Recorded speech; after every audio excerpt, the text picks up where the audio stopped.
Muito bem, meus irmãos, vamos em pé, por favor, e abra comigo a sua Bíblia na primeira epístola de Paulo aos Tessalonicenses. Primeira epístola de Paulo aos Tessalonicenses, capítulo de número 1,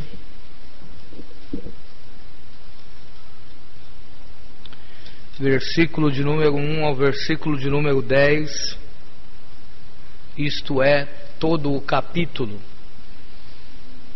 Repetindo então, primeira epístola de Paulo aos Tessalonicenses, capítulo de número 1, do verso de número 1 ao verso de número 10. Hoje, dia 26 de março de 2013, nós estamos começando então os estudos nesta epístola tão gloriosa de Paulo aos Tessalonicenses. Diz assim a palavra do Senhor, me acompanhe visualmente, por favor. Paulo e Silvano e Timóteo, a igreja dos Tessalonicenses em Deus, o Pai, e no Senhor Jesus Cristo, graça e paz tenhais de Deus nosso Pai e do Senhor Jesus Cristo. Sempre damos graças a Deus por vós todos, fazendo menção de vós em nossas orações, lembrando-nos sem cessar da obra da vossa fé, do trabalho da caridade e da paciência, da esperança em nosso Senhor Jesus Cristo, diante de nosso Deus e Pai. Sabendo, amados irmãos, que a vossa eleição é de Deus, porque o nosso Evangelho não foi a vós somente em palavras, mas também em poder e no Espírito Santo, e em muita certeza, como bem sabeis quais fomos entre vós, por amor de vós, e vós fostes feitos nossos imitadores e do Senhor, recebendo a palavra em muita tribulação, com gozo do Espírito, de maneira que fostes exemplo para todos os fiéis na Macedônia e Acaia, porque por vós soou a palavra do Senhor, não somente na Macedônia e Acaia, mas também em todos os lugares a vossa fé para com Deus se espalhou de tal maneira que já dela não temos necessidade de falar coisa alguma, porque eles mesmos anunciam de nós qual a entrada que tivemos para convosco, e como dos ídolos vos convertestes a Deus, para servir o Deus vivo e verdadeiro, e esperar dos céus a seu Filho, a quem ressuscitou dos mortos, a saber, Jesus, que nos livra da ira futura. Amém. Curve sua cabeça, por favor. Senhor, obrigado pela tua palavra. Obrigado por esse texto e obrigado por esta oportunidade de comunicar essa epístola com os teus servos e aos teus servos. Hoje começamos esse estudo, Senhor, e queremos dizer que sem qualquer pretensão de coração, sem qualquer orgulho em nós, queremos dizer ao Senhor que dependemos do teu Espírito Santo, a fim de que Ele, por meio do ministério da iluminação, possa nos conduzir em cada estudo, em cada reflexão, em cada aplicação, a fim de que cada estudo seja relevante, seja útil para o nosso dia a dia. Fala conosco, Senhor, ao longo desses estudos, confronta-nos com os nossos pecados, põe em nossos rostos, ó Deus, e diante de nós tudo aquilo que desagrada ao Senhor, e anima-nos a tomar uma decisão, coração, anima-nos a tomar uma postura de romper com o pecado, de romper com tudo aquilo que desagrada ao Senhor e de caminharmos firmes no Senhor Jesus. Seja conosco, ó Deus, em nome de Jesus. Amém. Os irmãos podem sentar, por favor. Eu quero de antemão dizer aos irmãos que à medida em que formos estudando a carta aos Tessalonicenses, nós veremos alguns detalhes importantes da cidade de Tessalônica. Essa cidade, quando Paulo passa por lá, Paulo fica pouquíssimo tempo. E essa é uma informação extremamente relevante e útil nesse primeiro estudo, já que nesse primeiro estudo nós vamos falar sobre o perfil da igreja ideal. É óbvio que não existe igreja perfeita, até porque a igreja somos nós e não o prédio. E já que a igreja é composta de pessoas que têm seus problemas, pessoas que têm seus defeitos, pessoas que têm seus pecados, logo a igreja não é perfeita. Entretanto, existe algumas igrejas, existe um grupo seleto de igrejas que se aproxima do ideal que Jesus planejou para a sua igreja.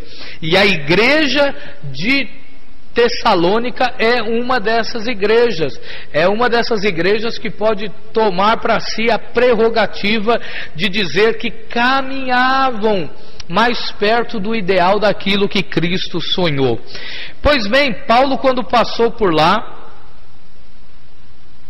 Paulo ficou lá menos de um mês.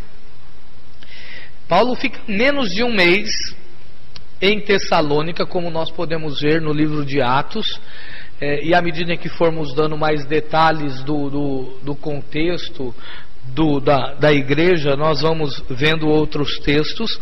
Mas para hoje basta nos entender que o tempo que Paulo fica lá é curtíssimo. Entretanto, a palavra que ele prega, o poder da palavra de Deus é tão grande, capaz de mudar vidas. Sendo assim, Paulo e não Pedro, para quem tem aí o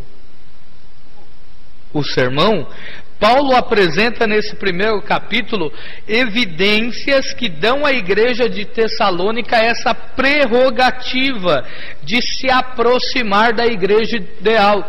Quais são as evidências, então, que a igreja de Tessalônica tem, que a aproxima, que a inclui nesse grupo de igrejas que estão próximas da igreja ideal que Cristo planejou?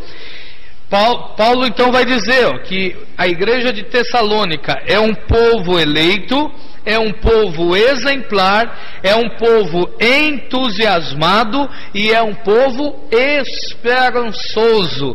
Então, essas 4 evidências que o apóstolo apresenta aqui para nós, vai nos dar um raio-x, uma fotografia do que Deus espera da sua igreja, do que Cristo projetou para a sua igreja. E de antemão, deixa eu já avisar aos irmãos, já que a igreja é composta de pessoas, logo o perfil da igreja ideal é o perfil do cristão ideal.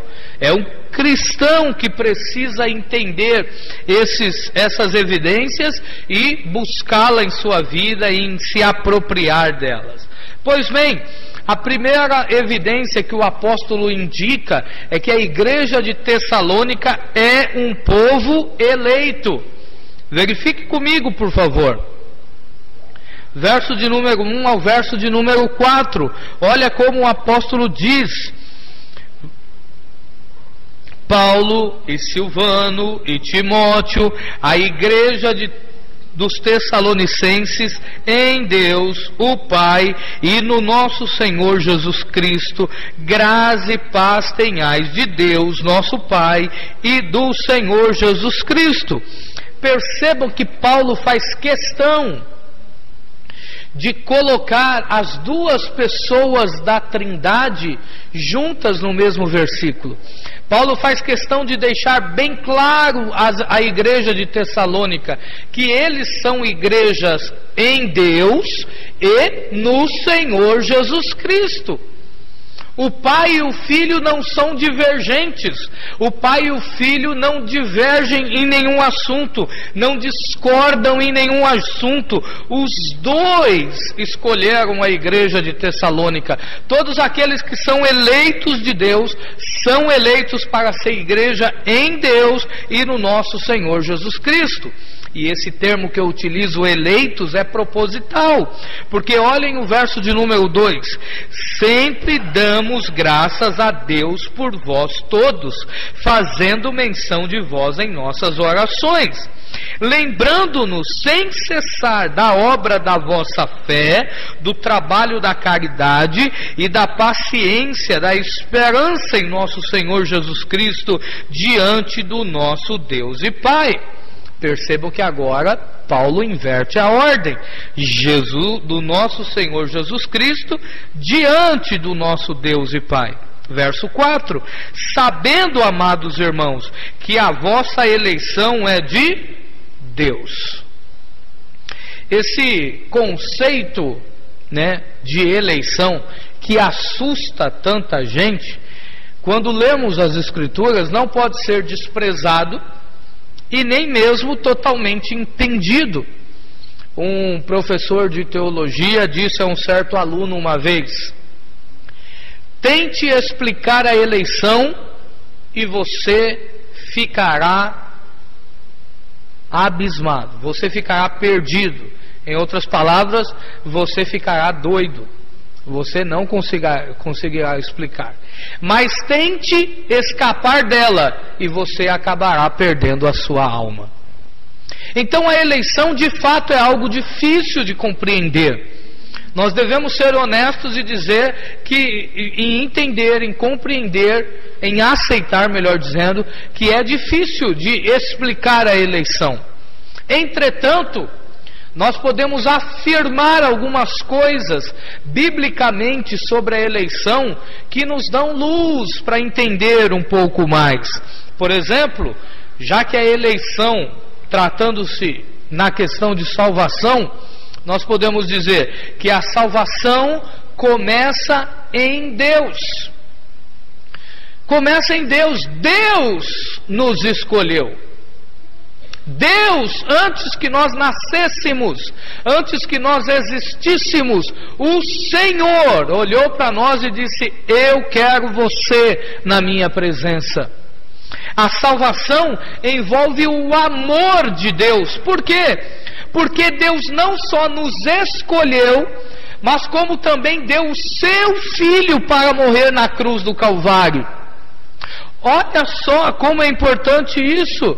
Deus não só nos escolheu, mas providenciou um meio para que essa escolha fosse efetiva. E mais, a salvação envolve fé. É aqui que fica difícil de explicar. É aqui que às vezes muitas pessoas não aceitam ou não compreendem. Porque muitas pessoas acham que se a eleição é bíblica e só Deus faz tudo, logo o homem é um robô, o homem é um ser inanimado que não tem poder de escolha. Mas de jeito nenhum. A fé também está dentro dessa eleição. Deus nos escolhe, mas nós também escolhemos a Ele. Agora, é aqui que é o difícil. Como podemos determinar até que ponto foi Deus que nos escolheu ou até que ponto nós o escolhemos? Isso é impossível de determinar. A eternidade dirá. Mas podemos afirmar que na salvação a fé está envolvida. E mais, a salvação envolve a Trindade. Já nos 3 primeiros pontos nós podemos entender muito bem isso.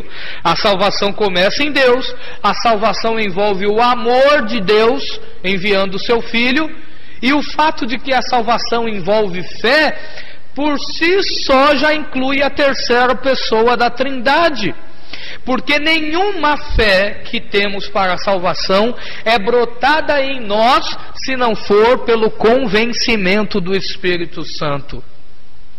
Se o Espírito Santo não abrir os nossos olhos, a fim de que possamos enxergar a realidade da cruz, de que Cristo morreu por nós e de que Ele levou a nossa culpa, jamais poderemos crer em Cristo Jesus. E por fim, a salvação transforma vida. Se a salvação não produzir mudanças, alguma coisa de errado está acontecendo. Se a salvação não mudar a disposição de pensar, o modo como interage com as pessoas, a forma como reage aos pecados, algo está errado. É preciso entender, a salvação transforma vidas. Paulo então caminha, e a partir do verso de número 5 ao verso de número 7, ele vai mostrar que o povo de Tessalonicenses, a igreja de Tessalônica, é um povo exemplar. Olhem só que interessante, verso de número 5 ao verso de número 7. Porque o nosso evangelho não foi a vós somente em palavras, mas também em poder, e no Espírito Santo, e em muita certeza, como bem sabeis quais fomos entre vós, por amor de vós. E vós fostes feitos nossos imitadores, e do Senhor, recebendo a palavra em muita tribulação, com gozo do Espírito Santo. De maneira que fostes exemplo para todos os fiéis na Macedônia e Acaia. Olha só que interessante. Eu disse aos irmãos que há um dado importante que nós não podemos esquecer ao ler esse primeiro capítulo, é o fato de que Paulo ficou menos de um mês com os irmãos. Mas desde o início dessa igreja, Paulo vê como eles se tornam exemplo, de como eles recebem a palavra e de como eles são transformados. Olhem só que interessante, como eles são exemplares em diversas áreas. Verso de número 5, Paulo deixa bem claro: vocês receberam a palavra de Deus. A palavra de Deus que nós pregamos aí no meio de vocês não foi apenas por palavras, mas foi por meio do poder de Deus, por meio do Espírito Santo, e nós pregamos com certeza. Nós pregamos empolgados, nós pregamos entusiasmados, nós pregamos porque cremos naquilo que pregamos. Os irmãos em Tessalônica então recebem a palavra de Deus com muito bom grado. O coração dos irmãos estão abertos para receber a palavra de Deus. E recebem de uma forma maravilhosa. Agora, olha o verso de número 6. O verso de número 6, Paulo diz, olha: e vós fostes feitos nossos imitadores e do Senhor. Quer dizer, eles seguiram seus líderes. Eles olharam para o apóstolo, e não é só o apóstolo, né? No versículo de número 1, a gente sabe que essa carta tem 3 autores, são 3 nomes, são 3 pessoas que estão, é Paulo que está escrevendo, mas em nome de 3, ele mesmo, Silvano e Timóteo. São esses 3 que passam esse tempo lá em Tessalônica. E os irmãos de Tessalônica, ao receberem a palavra de Deus, eles olham para esses 3 e começam a imitá-los, e diz: nós queremos ser cristãos como vocês são. E não só imitam a eles, mas também o Senhor. Olha ainda o verso de número 6. Eles sofreram por Cristo, Porque não pensem os irmãos que ao pregar a palavra de Deus tudo ficou muito fácil para os irmãos em Tessalônica. Pelo contrário, Paulo faz questão de dizer no verso de número 6, recebendo a palavra em muita tribulação. Olha só, os irmãos, à medida em que iam aceitando a Jesus, já eram perseguidos. Os irmãos, à medida em que iam aceitando Jesus, eram hostilizados. Mas mesmo assim, receberam a palavra de Deus fervorosamente. E mais, versículo de número 7. Essa igreja, ela é um exemplo, por quê? Porque encorajavam outras igrejas. A igreja de Tessalônica, a cidade como um todo, não era uma cidade muito grande. Ficava lá na região da Macedônia e Acaia. E olhem só, essa igreja que tem o seu fundador lá há menos de um mês, recebem a palavra de Deus de tal modo que agora eles começam a animar. Olhem só o verso de número 7. De maneira que fostes exemplo para todos os fiéis na Macedônia e Acaia.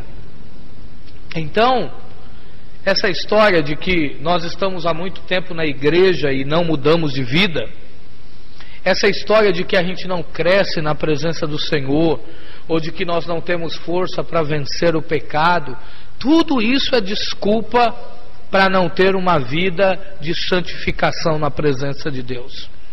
Essa história de que tem que passar muito tempo estudando a palavra de Deus para ter um compromisso sério com o Senhor, isso aí é conversa.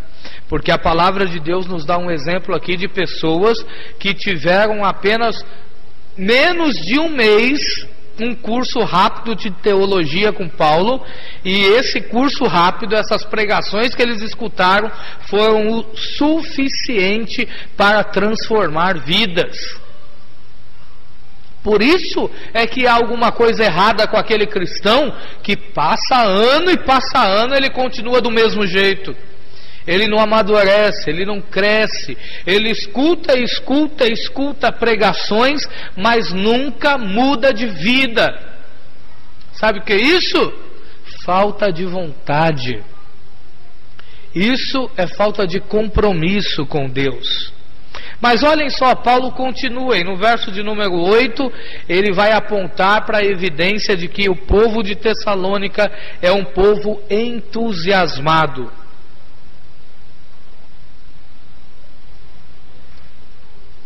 Olhem o verso de número 8. Porque por vós soou a palavra do Senhor, não somente na Macedônia e Acaia, mas também em todos os lugares a vossa fé para com Deus se espalhou de tal maneira que já dela não temos necessidade de falar coisa alguma. Olha o que Paulo está dizendo, irmãos.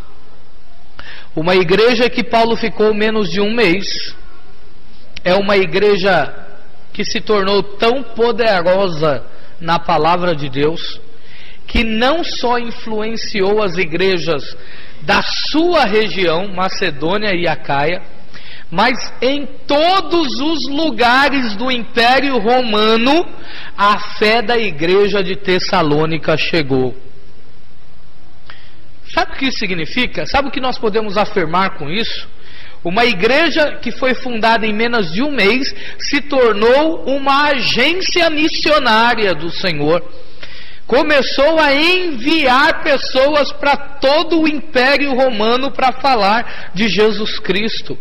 Olhem só que poder imenso a palavra de Deus possui. Que poder glorioso de transformação a palavra de Deus, o Evangelho de Cristo pode promover na vida de uma pessoa ou na vida de uma igreja. Eis aqui um desafio para nós aqui no Ponte Alta, no Carmela, Ponte Alta 2 e em todas as igrejas da nossa época. Se tivermos um compromisso autêntico, sério e eficaz com a palavra de Deus, podemos ter certeza que seremos bem-sucedidos na obra do Senhor. É a palavra de Deus que muda vidas. É a palavra de Deus que transforma vidas. Nós não precisamos de nenhum outro artifício. Nós não precisamos copiar nada de ninguém. O que precisamos é de pregações genuínas da palavra do Senhor, porque a palavra de Deus muda a vida. A igreja de Tessalônica, ao ouvir a palavra do Senhor e ao ser transformada, não ficou estacionada, não se contentou em fazer a obra de Deus só na sua região, saiu até onde pôde, porque é isso que Deus espera da sua igreja. O que é que Deus espera de nós então, até aqui, para recapitularmos? Deus espera que o povo dele reconheça que é um povo escolhido por ele. Não está em nós nenhuma glória, não está em nós nenhuma pretensão, nenhum orgulho. Toda a glória do Senhor Jesus, e precisamos reconhecer isso. Ele nos escolheu. Precisamos entender que nós precisamos ser exemplo aonde estivermos, a fim de influenciar pessoas. E também precisamos ser um povo entusiasmado com a palavra do Senhor. Aonde estivermos, precisamos pregar com ousadia o Evangelho.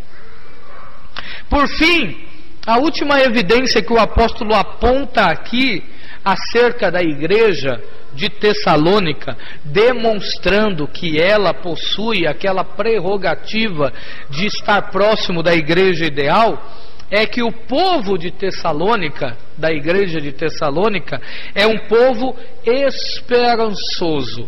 Então, é um povo eleito, é um povo exemplar, é um povo entusiasmado e é um povo esperançoso. Olhem só o versículo de número 9 e versículo de número 10. Porque eles mesmos anunciam de nós qual a entrada que tivemos para convosco. E como dos ídolos vos convertestes a Deus, para servir o Deus vivo e verdadeiro, e esperar dos céus a seu Filho, a quem ressuscitou dos mortos, a saber, Jesus, que nos livra da ira futura.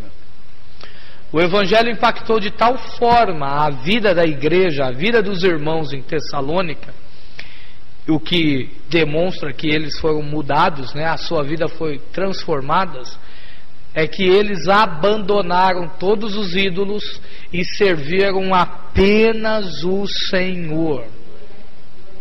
Eles abandonaram, romperam com todo tipo de idolatria e serviam apenas o Senhor. É interessante notar isso, porque ao longo do tempo nós temos percebido que muitos irmãos tem resgatado qualquer e alguma forma de idolatria na sua vida, seja o dinheiro, seja o seu cargo na igreja, seja a sua posição social, seja o seu carro, seja alguém. É interessante notar que idolatria é ter alguém ou alguma coisa em uma posição tão elevada ao ponto de substituir Deus no seu coração. Sabe como a gente vê isso? Que nem onde eu trabalho aqui no Bom Sucesso, existe 2 rapazes que não são absolutamente nem de perto homossexuais, 2 pais de família. A diferença de idade dos 2 é imensa. Um tem perto de 60 anos, o outro está na faixa de uns 30 anos. Mas esse de 30 anos, ele conquistou esse senhor de 60 anos de uma tal forma que ele se tornou o cabeça desse senhor. Esse senhor não toma nenhuma decisão se não falar com esse rapaz de 30 anos. Esse senhor é um funcionário, e isso não foi só para o bem, foi para o mal também. Porque esse senhor, pelo que me falam, é um ótimo funcionário, um funcionário exemplar, tal. E depois que se associou a esse rapaz, agora é um funcionário que vive reclamando, que vive apontando erros na forma do serviço e na forma do chefe conduzir a equipe. Mas note que essa proximidade dos dois é tão grande, que esses dias eu estava percebendo que os dois compram a Marmitex juntos no mesmo lugar. E esse senhor põe a Marmitex um na frente do outro na mesa no refeitório, e ele não abre a Marmitex enquanto o outro não sentar na frente dele para os dois comerem juntos. Se o outro demorar para comer a comida, ele fica lá, mas ele não abre a Marmitex. É uma proximidade, é uma devoção tão grande, que se o rapaz disser que não vai tomar café naquele dia, ele não toma também. Perceba que tudo isso, toda pessoa ou qualquer objeto que nós temos, que substitui, que tem essa atenção, que substitui Deus, é uma forma de idolatria. E às vezes tem pessoas assim dentro da igreja. Toda amizade dentro da igreja é benigna, é boa, desde que não tome o espaço de Deus na sua vida, desde que não te leve ao pecado. A igreja de Tessalônica foi impactada de tal forma que rompeu com tudo isso e serviu apenas ao Senhor. E mais, enquanto a igreja de Tessalônica serviam aos ídolos, não tinha esperança alguma. Mas agora que rompe com os ídolos e serve apenas ao Senhor, eles podem agora esperar o Senhor Jesus Cristo. Agora sai de uma condição de um povo que não tem esperança alguma para um povo que tem esperança, que a vida não acaba aqui, mas sabe que Cristo voltará um dia para buscar a sua igreja, e se nós estivermos mortos, não ficaremos tristes, porque o Senhor nos levará também para a sua glória. Que esperança gloriosa, irmãos! Que esperança gloriosa é esse dessa igreja que sabe que vive o melhor de Deus nessa terra, mas sabe que aguarda o melhor ainda, o porvir, que é a eternidade com o Senhor. Aonde está a sua fé, então? Aonde você tem depositado a sua confiança? Quais têm sido as suas reclamações com Deus? Porque, repito aquilo que já disse no início, o perfil da igreja ideal é o perfil do cristão ideal. Nós precisamos reconhecer a eleição na nossa vida, precisamos entender que precisamos entender a necessidade de sermos exemplos. Precisamos ser um povo entusiasmado e precisamos crer que Cristo vai vir buscar a sua igreja.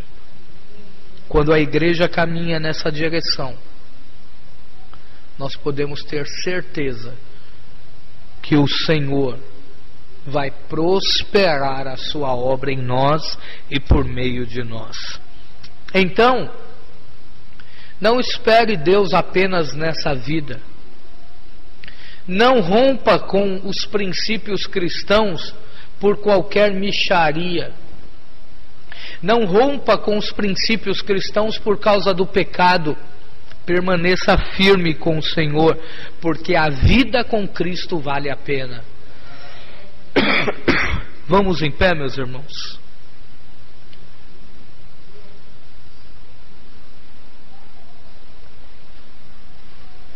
Vamos orar.